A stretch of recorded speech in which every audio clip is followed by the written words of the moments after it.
Welcome back to the Food Fight podcast, exploring the greatest challenges in our food system and the innovators dedicated to solving them. Clara Talens and the team at AZTI Food Innovation Centre in northern Spain are working at the intersection of food and health, using technology and data to drive the future of nutrition. Their latest work highlights a critical challenge. We're living longer than ever before, but not always healthier. The question is no longer just how to extend life, but how to extend the quality of life. This is the backdrop for the ImmuGold project, a public-private initiative aimed at improving the health of older adults through smart, science-driven nutrition. Hello, my name is Clara Talens. I'm a senior researcher at AZTI, a food innovation center based in the north of Spain. A few years ago, I was coordinating the Food for Senior project, which was funded by AZTI Food, where we focused on texture-modified products adapted to the needs of elderly population. The results from that project were promising, especially by collaborating with food companies. But we wanted to move a step forward and introduce not only pleasure regarding improving texture for the elderly, but also including ingredients that can have a health effect on their immune system. And this is where the project ImmuGold was born. So to create a bit of a context, we are living longer than ever before, but not necessarily healthier. And this raises an urgent question. So how do we ensure that those added years are not just longer, but better? So here is where ImmuGold has its motivation behind. It's a public-private collaboration aimed at recognizing which are the needs of the early elderly adults, which are population between 60 and 75 years old. This is a pivotal life stage, still active, still independent, but increasingly vulnerable to chronic inflammation, weakened immunity, and nutritional gaps. So ImmuGold's goal is simple but ambitious: to develop a plant-based functional beverage that meets the specific nutritional needs of early elderly adults, with ingredients selected not just for their nutritional value, but for their proven effects on immunity, inflammation, and oxidative stress.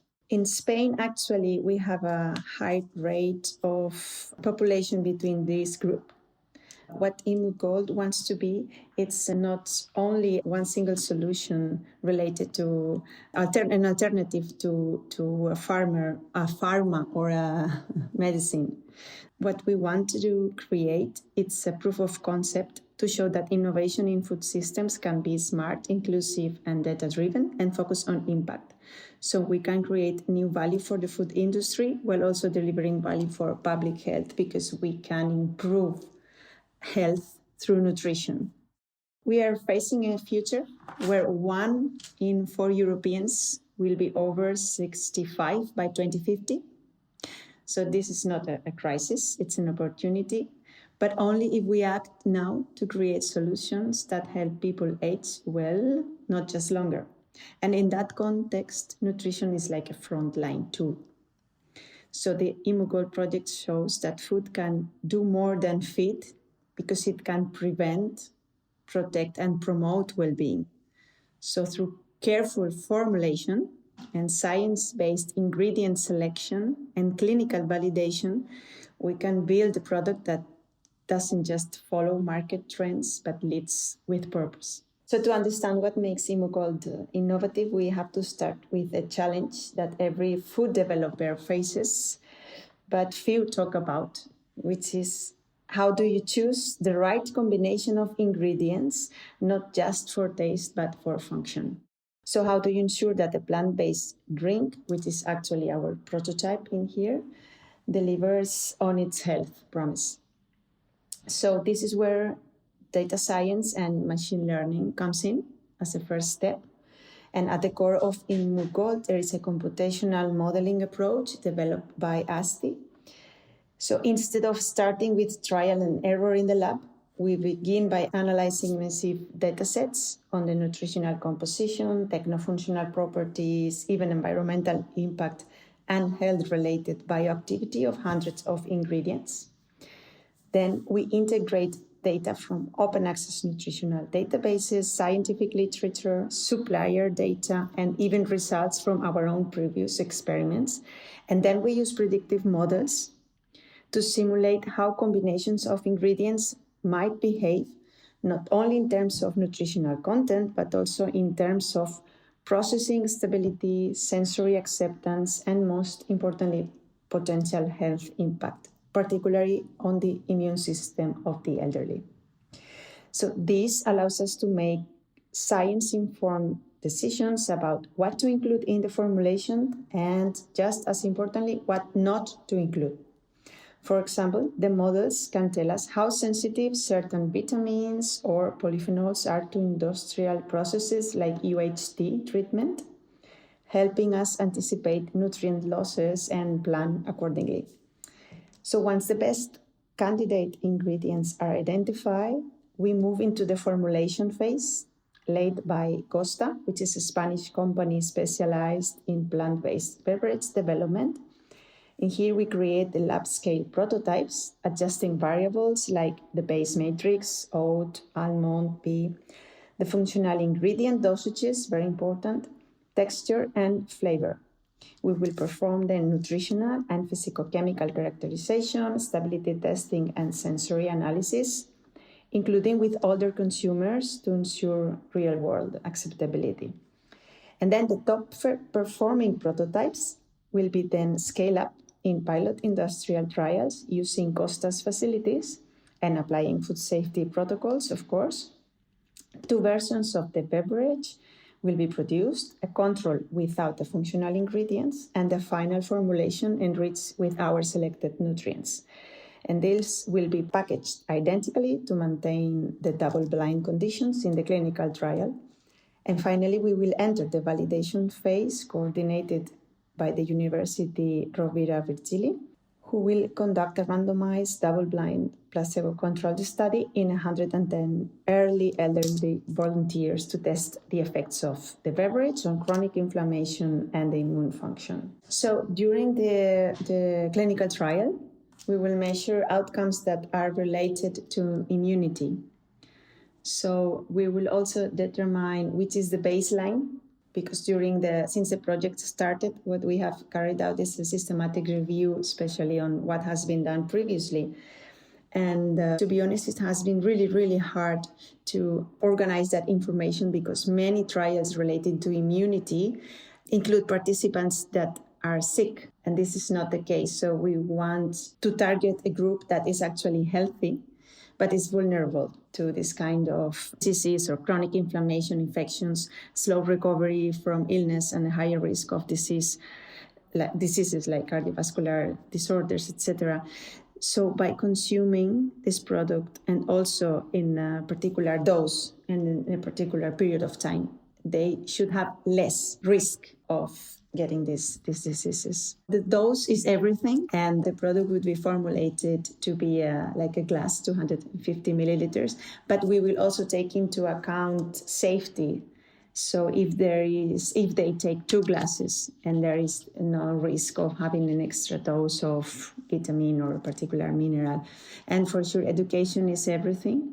And during the recruitment of the participants, they will also take part of this participatory research methodology, where they not only participate in the trial so we can obtain information from them, but they are also part of the R&D development process and how to communicate the benefits of the products to a target group like them. Those hit hardest by health challenges are often the ones with the fewest resources. That's why ImmuGold is carefully considering the cost of their ingredients and making sure that education about their product is part of the package. In a market full of bold claims and enticing packaging, it's important to Clara and the team that their messaging is clear and backed up by data-driven evidence.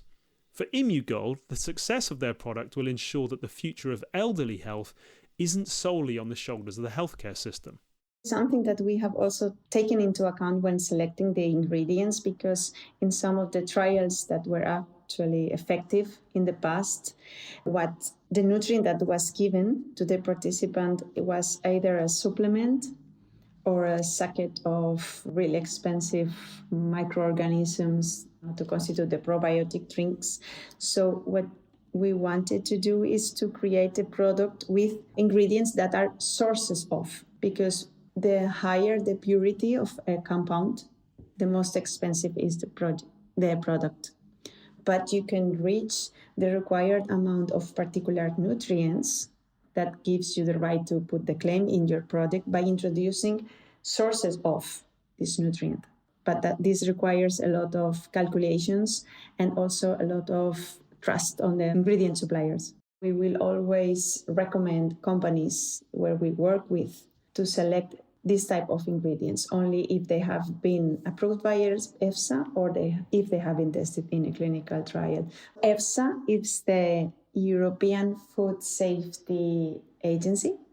Food literacy, consumer education, people do not understand labels. We do not have time to read. So there's a big difference between food marketing and then the claims of food legislation. There's a clear differentiation here. So you can claim health effects in your packaging only if they have been approved by EFSA. And the sentence is very, very particular. So you have to put that sentence in your packaging.